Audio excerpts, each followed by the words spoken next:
I said, my daughter got her master's yesterday, and so at the commencement, the speaker gets up and he says he wanted to ask him 2 questions. Are you graduated, or are you graduating? There's a difference. There's quite a difference. Graduating means you're finished. You finished. That's it. Graduating involves vision to see the next goal that you need to attain. Thought that was real good. I immediately told Patty, hey, I wrote my sermon about vision. So I felt real good. So that was God just saying you guys needed to hear this. Vision. Vision. I performed a quick search in an online Bible for how many times the English word vision appears in our Bible. Now, in our New Revised Standard Version, the word vision appears 82 times. 13 of those are in end times writings, those apocryphal writings, okay? And that leaves 69 times that the English word vision just appears. In the Hebrew Scriptures, what we call the Old Testament, the book with the most usage of the word vision is the book of Daniel. All right, now, there's no surprise there. I bet we would have guessed that one if I would give you a chance to holler back stuff, but not today. But then I looked at the New Testament. How many times does the word vision appear in the New Testament? And the book in which the most usage of the word vision occurred was not Revelation. That, you might say, holy cow, really? The book in which most of the word vision appears, and it appears there 11 times, is the Acts of the Apostles. In Acts, 11 times. So what does that mean? Well, maybe nothing. Thank you, Mark. I mean, I wasn't performing some theological study, and there are many ways that the word vision could be used. All right, I didn't put a whole lot of effort into this. All right, I didn't even go back to explore whether it was the same word in the Greek or the Hebrew. Yet I found it very interesting that in this story of the beginnings of the church, in the Acts of the Apostles, the record of what they did in the earliest of our church, that there are frequent references to the idea of vision. Specifically, of hearing and seeing God's vision as it is relayed to the church through individuals. And this brought a lot of questions to my mind. How well do we listen to God when we make our plans and plot our strategies for mission and ministry in our church today? I mean, do we not only bathe all of our work in prayer, but do we also take the time to listen to the voice of God, however it might be discerned in our specific text in our church? What might we learn, friends, if we listen first to God and then plan afterward? What might we learn? Let me share a reading this week from the Acts of the Apostles, chapter 16. It starts at verse 9 if you're going to follow. It'll also be on the screen. During the night, Paul had a vision. There was a man of Macedonia pleading with him and saying, "Come over to Macedonia and help us." When he had seen the vision, we immediately tried to cross over to Macedonia, being convinced that God had called us to proclaim the good news to them. We set sail from Troas and took a straight course to Samothrace, and the following day to Neapolis, and from there went to Philippi, which is a leading city of the district of Macedonia and a Roman colony. We remained in that city for some days. On the Sabbath day, we went outside the city by the river, where we supposed there was a place of prayer, and we sat down and spoke to the women who had gathered there. a certain woman named Lydia, a worshiper of God, was listening to us. She was from the city of Thyatira, and a dealer in purple cloth. The Lord opened her heart to listen eagerly to what was said by Paul. When she and her household were baptized, she urged us, saying, "If you have judged me to be faithful to the Lord, come and stay at my home." And she prevailed upon us. This is the word of God for the people of God. Thanks be to God. Amen.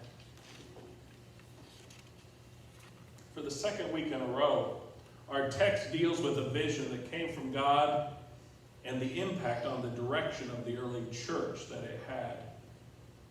And this vision is simple. I mean, it's one sentence. Maybe you could say it's two parts. Come over to Macedonia and help us. One could argue that the first century church was closer to the idea of vision, especially dreams as visions and communication from God, than we are now in our scientific age. But I think that's not necessarily progress for us. Maybe we've lost something by not being more in tune with the voice of God. Maybe being in tune with the voice of God is something we should pursue. It might be helpful to talk about, together about how we hear the voice of God and find out what it takes to hear God. I mean, how do we open ourselves to that voice? I mean, is it simply an urging in the pit of our stomachs, or is it something more? And how do we tune our hearing to hear that voice? And then once we think we hear a voice of God, how do we test it to make sure? How do we discern God's voice from the myriad of other voices in our talkative world today? Now you may be thinking, but wait, aren't we supposed to be dealing with the text? Okay, you guys are always trying to keep me on track, Does all this have anything to do with Acts 16, 9 through 15? Well, no, it doesn't. All right. But, actually, yes, it does. I mean, no, it isn't dealing with the events that take place in this part of the story. But yes, it provides some insight into the larger context. So what's going on here? What's going on? After the vision, Paul gathers up his entourage and heads to Macedonia. We don't see a lot of waffling on the decision-making here, all right?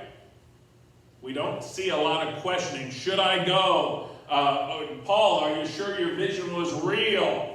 All right? Hey, it's kind of risky. Maybe we should or shouldn't go.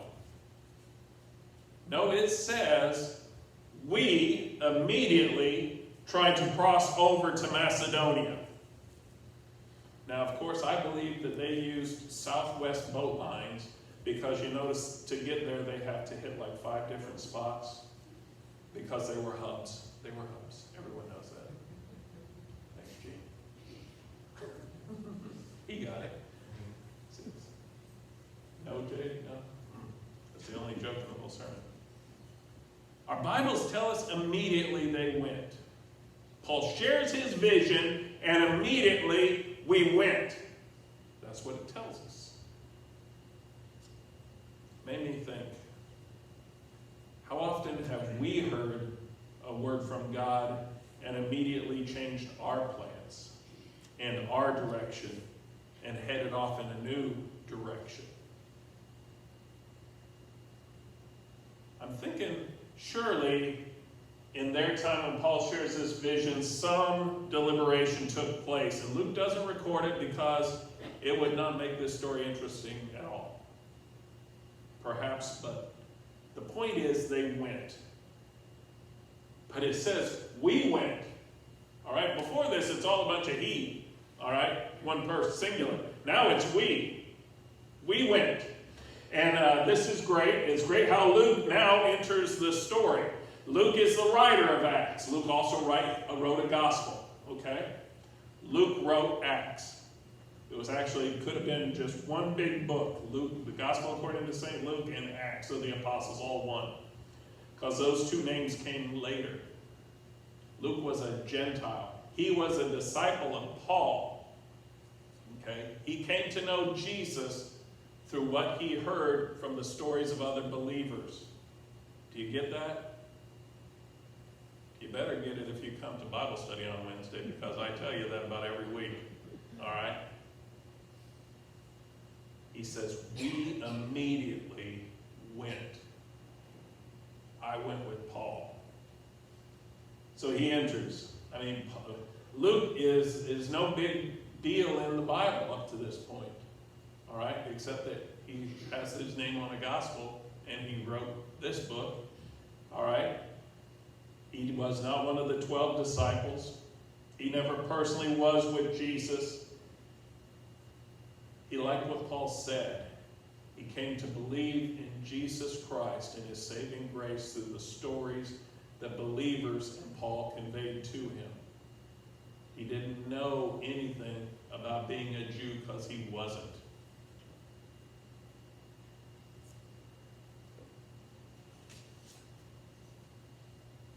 But he was along for the ride. He was right along for the ride. He rolled up his sleeves and he jumped aboard the ship with the rest of them. I think in this story, there's one of these y'all come kind of effects. There's a sense of, everyone's included. Hey, if you're in for it, let's go. All right, so they just hop along and go. All right, there's like a passion that is catching in this story, a hope that is inviting. That's how it's written, and that's probably how Luke thought. He was quite excited about it. This was the first mission. And I'm sure that, later writings of this, because it was never originally written in English, all right, or whoever compiled all these stories that told of the hopes that they shared may have written it this way, but still the effect is one of joining up in this story. It's the effect of sharing in the event, in the mission. If you read these lines, it feels like you're on the team with them. We went to Macedonia. We believed and we went. I love that. And then an amazing thing happens when they get to Macedonia. And Macedonia is a region, all right? Something amazing happened. Did you hear about it whenever I was reading there? Did you see it on the screen? Someone listened. Someone listened. And I got to mention that wasn't all that amazing, to be honest, because people were listening all the time to this message. Because there was a yearning upon their heart to hear this message, a need that was being fulfilled, so they intently listened to this message. But in our story, someone decided to give their life, and not only their lives, they felt it was so important. They ensured that everyone in their house, under their roof, heard this story, and it changed their lives. The whole household came to the cause of Christ. Again, that's wonderful news and a sign of the passion and the power of the Spirit in the church. But what's not so, that's not what the most amazing part of it was. This is what I find to be the most amazing part. Because our Bibles often don't bring up the importance and the equality of everyone, as Luke does, not only in his gospel, but in the Acts of the Apostles, because Luke writes, and this is the amazing part, people, a certain woman named Lydia. I want you to think about that for a moment. Dwell on that verse and let the amazing proclamation watch over you. And you could say, I know Jade said it last time, he just hollered it out. Thank you for not doing it this time, Jade. What's the big deal about that, Pastor Tim? Well, how many women in the Bible are mentioned by name compared to men? Right? It's not fair. Doesn't seem fair. I mean, how many women seem to only be in control of their own stories? and not victims or objects of men who surround them. And what's amazing about Lydia is that she's also written in our Bibles to be the head of her household. Now that's unheard of in Jewish society, but we're not talking about Jews here. We're talking about Gentiles, like us. We're Gentiles too. These happen to be Greeks. Totally different thought. Luke brings that out to show how inclusive Christ's love is. Do you hear me, church? Inclusive. Lydia and her whole household, our Bibles tell us, believed and were baptized into the faith that day. And just where does all this begin? We could say it begins with a vision, a word from God that came in a dream, and I would have to give you, on the surface, that's quite true. On the surface, that's quite true. But that isn't the whole truth, my friends. God is always proclaiming. God is always inviting. God is always announcing and always encouraging. He's always reaching out with a hope to share in an act of creation. The act of creating a transformed life, a life brought back to His love, provided through Jesus Christ. God's always doing that. That's the nature of the God we worship, the God that we proclaim. That is the before story, the foundation on which every story is built. That is the hope on that certainty. But that's not where this story begins. Because God's always doing that, friends. The story begins with an open heart. An open heart. Hear me out on this. A heart that was open enough to have a dream and then act on it. A dream. A dream, for heaven's sakes. Yes. A heart that was open enough to jump aboard a ship, heading who knows where and who knows why. To join up and be a part of a mission that takes a risk and heads off into the unknown. An open heart, friends, that hears a word of hope. And a word of hope and affirmation and decides to lean into that word with their whole life and livelihood. The story begins with an open heart. Too often, we want to skip that step. That we need an open heart for this to work. We just want to throw all into commitment and to getting folks signed up. When our true effort should be on focusing on opening hearts to God's word and vision. Calling on the Spirit to come and open up the hearts of those that we meet, even as we continually pray that our own hearts might be just as open to those dreams that God gives us. Even when we're sleeping. Thanks be to God for the choices that we've made to immediately follow the visions God has provided for us.